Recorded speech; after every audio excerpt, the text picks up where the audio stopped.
Según la Real Academia Española, un enfoque es dirigir la atención o el interés hacia un asunto o problema desde unos supuestos previos para tratar de resolverlo de manera acertada. Es decir, es el punto que algo desea enfocarse. En la literatura eso no es diferente, pues existen estos enfoques en diversas cosas, desde cómo va dirigida la historia a los temas que esta historia quiere tener. Saludos magos guerreros, soy Shadowhake. No se olviden de darle like, suscribirse y comentar. Todo eso nos ayuda mucho y les apreciamos todo el apoyo que nos dan. Continuemos con el tema. Para empezar, me gustaría que viéramos algunos enfoques y los explicaremos de manera breve. Este es un nuevo mundo. Enfoque la historia. Básicamente, nos dice que lo importante en la trama es la historia. Eso no quiere decir que los personajes no importan, sí lo hacen, y mucho, pero la historia se enfoca más en el progreso de la propia trama, pues de esta sale su argumento, enfocándose solo brevemente en lo que los personajes pueden llegar a sentir. Ejemplo de estos tenemos Caballeros del Zodiaco y Fire Emblem, en especial aquellos que son antes de Awakening, puesto que, por ejemplo, en la obra de Kurumada, si bien se muestra lo que sienten los personajes, tampoco se enfoca mucho tiempo en esto. Solo te da 1 o 2 páginas y bien te va y sigue adelante la historia. Este es un nuevo mundo. Enfoque los personajes. Aquí, como su nombre lo indica, lo que motiva el argumento es cómo los personajes reaccionan, qué es lo que sienten. Igual no quiere decir que la historia no importe, porque sí lo hace, pero lo más importante es ver cómo los personajes reaccionan ante lo acontecido en la historia. De ejemplos tenemos a My Hero Academia o Final Fantasy XIII. Un ejemplo en Boku no Hero es el uso de soliloquios que ocurren en medio de una acción, pues su enfoque es lo que siente el personaje más que lo que en verdad ocurre en las acciones de la historia. Este es un nuevo mundo. Enfoque filosófico.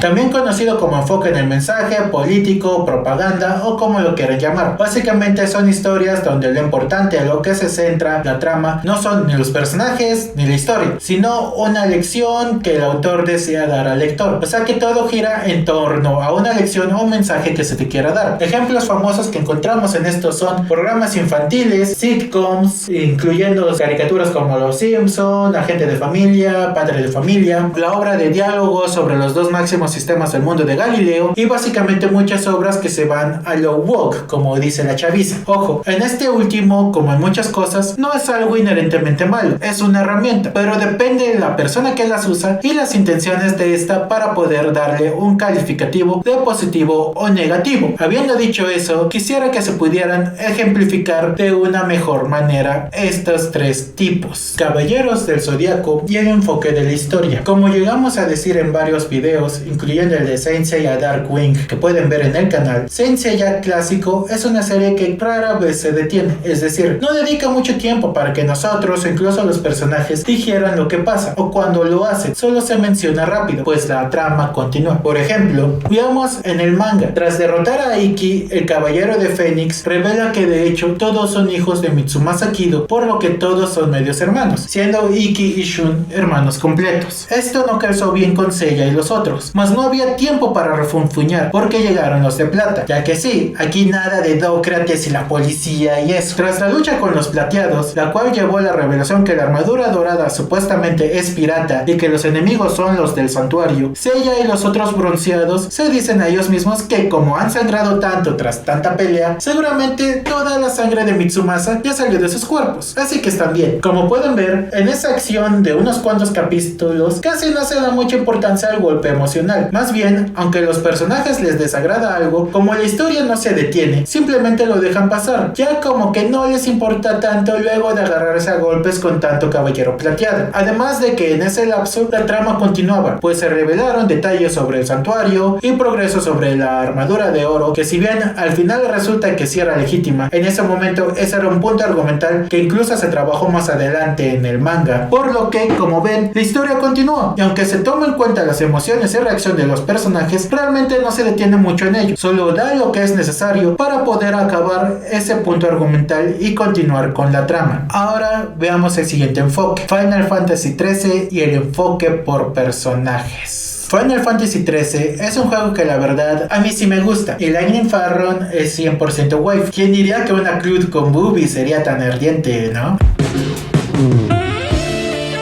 Yes.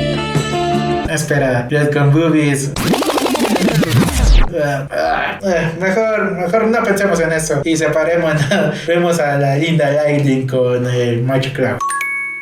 Veamos aquí el enfoque. Tenemos a Light, quien se convirtió en una Lucy luego de intentar y fallar en rescatar a su hermana Sera, la cual se volvió en un cristal. Ahora ella y el resto de personajes están en una carrera de huida, pues las fuerzas del nido les persiguen. Más lo importante está en Lightning, pues ella, por medio de sus interacciones con Hope y los otros, así como unos monólogos y recuerdos, llegamos a entender la complejidad de lo que siente. Pues no solo está triste por perder a su hermana, su única familia, está furiosa con Snow, pues para ella ese punk es alguien que sedujo a su hermanita en un momento de debilidad, y finalmente está enojada y decepcionada consigo misma, pues no pudo salvar a Sera, no pudo protegerla, no pudo ser la hermana que Sera necesitaba, y eso más que nada la carcome. Como ven, aquí, a diferencia de Caballeros del Zodiaco, la trama se vuelve en algo secundario, pues lo que viven es algo simple de explicar. Los malos los persiguen y se acabó, más lo importante es en conocer los sentimientos y motivación de los personajes en este escenario específico, no solo con Lightning, sino con todos los héroes, por lo que, aunque lo que es el progreso de la historia es sencillo, el argumento quiere que tú empatices o que conozcas lo que el personaje siente, qué es lo que ocurre dentro de sí. Ahora veamos el siguiente ejemplo de enfoque: American Dad o Gente de Familia, con el enfoque filosófico. ¿Se recuerdan cuando dije anteriormente que las sitcoms y series como Los Simpson y la ahorita ya mencionada American Dad entran en ese enfoque? Bueno, esto se debe a que su enfoque está más en crear un chiste. Hay unos que utilizan el enfoque para dar una lección, pero también está para crear un chiste que gire por sobre la trama. Esto se da al revelar datos que realmente nunca existieron antes o que incluso son opuestos a los que tenemos ahora. Un ejemplo: Stan Smith, el estelar de la serie, en un capítulo a él se le pone como que no tolera a Roger, o sea el alienígena, que lo deteste, que no lo aguanta y que solamente lo tiene ahí porque le salvó su vida. Pero en otros capítulos los vemos como que son los amigos del alma, que se quieren mucho y que darían todo por el otro. Sí pueden ver que existe una contradicción. Bueno, eso se refiere a porque la intención de los escritores no es que realmente sean tontos o que lo hagan de manera descuidada, sino que su intención está solamente en querer encontrar un chiste o una trama que justifique las bromas que quieren hacer, los chistes que quieren contar, por lo que los personajes danzan en aquella trama puesta solamente para cumplir el objetivo, que es querer hacernos reír, así como varias obras o escritos hacen que los personajes dancen con el objetivo de querernos dar una lección. Así que sí, el enfoque está en otra cosa que va afuera de lo que son los personajes o la historia que se nos quiere entregar, siendo ese el enfoque que es este. Obvio, todos estos son los ejemplos, pero nos sirven para detectar un poco cuáles son los enfoques en un argumento y cómo podemos aprovecharlos para poder sacar más jugo a nuestra historia. Y eso tampoco quiere decir que un enfoque en la historia no pueda parar para que los personajes mediten o que se quiera dar una suerte de lección. Tampoco quiere decir que una basada en personajes no pueda dar a grandes pasos su trama o que no nos quiera leccionar. Lo mismo con la leccionadora. No quiere decir que sus personajes no importen o que la trama de esta sea algo secundario, pero sí hay que tener en cuenta sobre lo que es la introspección o los avances en los hechos, que es lo que más importa al momento de hacer o revisar las historias que tenemos, pues todo tiene una prioridad y es eso el enfoque. Lo que tenemos que saber qué tiene prioridad en nuestras historias. Nos enfocamos más en cómo van sucediendo los hechos de la historia, o nos enfocamos más en cómo van recibiendo los personajes, experimentando la historia que se nos da, o nos enfocamos más en cómo la lección que se quiere dar al momento de narrar este argumento. Por lo que son todas esas cosas que nos ayudarán a mejorar nuestra forma de poder narrar una historia. Bueno, eso es todo, mis magos guerreros. No se olviden de darle like, suscribirse y comentar. Yo soy Shadowhaken. Out.